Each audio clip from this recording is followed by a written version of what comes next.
याचिकाएं थी, सबों की सुनवाई माननीय सर्वोच्च न्यायालय के मुख्य न्यायाधीश के अदालत में हुआ। आज दोनों पक्ष को सुना गया। मैं आरिफ खान एक बार फिर क्राइम एक्सप्रेस न्यूज रूम से आपके सामने नए मुद्दों और ताजा खबरों के साथ।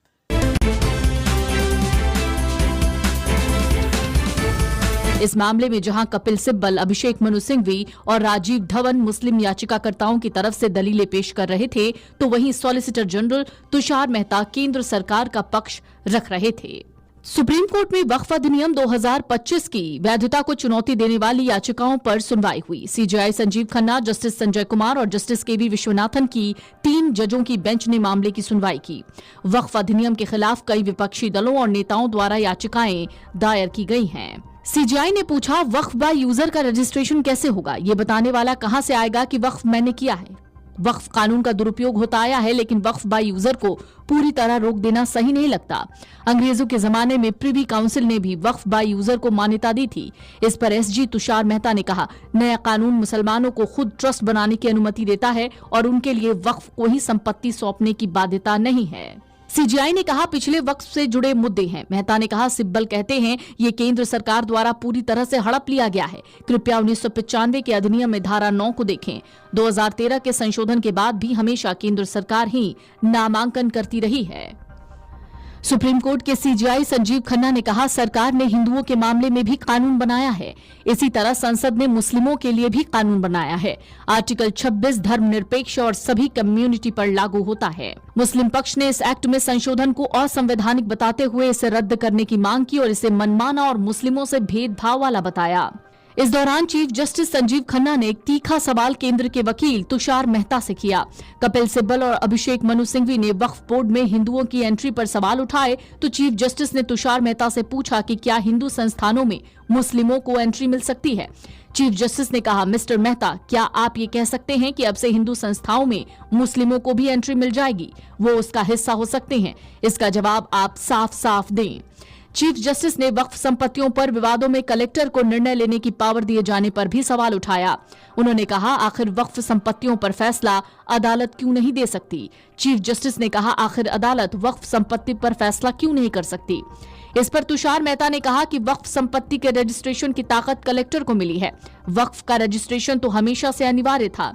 उन्होंने कहा, वक्फ बाय यूजर भी रजिस्ट्रेशन के जरिए ही होता है। सरकार की ओर से सुनवाई के दौरान ये भी दलील दी गई कि मुस्लिम ही नहीं चाहते कि वक्फ एक्ट के तहत उनके फैसले लिए जाएं, इसलिए नए एक्ट में छूट दी गई है कि वो चाहें तो ट्रस्ट भी बना सकते हैं। इस पर चीफ जस्टिस ने कहा कि इस एक्ट में कुछ पॉजिटिव पॉइंट हैं, लेकिन कई चिंता में डालने वाली बातें भी हैं। आपको बता दें, कपिल सिब्बल ने दलील दी थी कि वक्फ बोर्ड में अब 22 में से 10 ही मुस्लिम सदस्य होंगे। ये आर्टिकल 26 के तहत मिले स्वायत्तता के अधिकार का उल्लंघन होगा। इसी पर जब बहस आगे बढ़ी तो चीफ जस्टिस ने तुषार मेहता से ही पूछ लिया कि क्या हिंदू संस्थाओं में मुस्लिमों को एंट्री मिलेगी। आपको बता दें, अब वक्फ पर फिर से सुनवाई होनी है और ये सुनवाई कल यानी 17 अप्रैल को होगी। सुप्रीम कोर्ट में वक्फ कानून के खिलाफ लगाई गई ढेरों याचिकाओं पर सीजेआई संजीव खन्ना की बेंच ने सुनवाई पूरी कर ली। मुख्य न्यायाधीश ने इस दौरान सभी पक्षों को सुना। सबों की सुनवाई माननीय सर्वोच्च न्यायालय के मुख्य न्यायाधीश के अदालत में हुआ।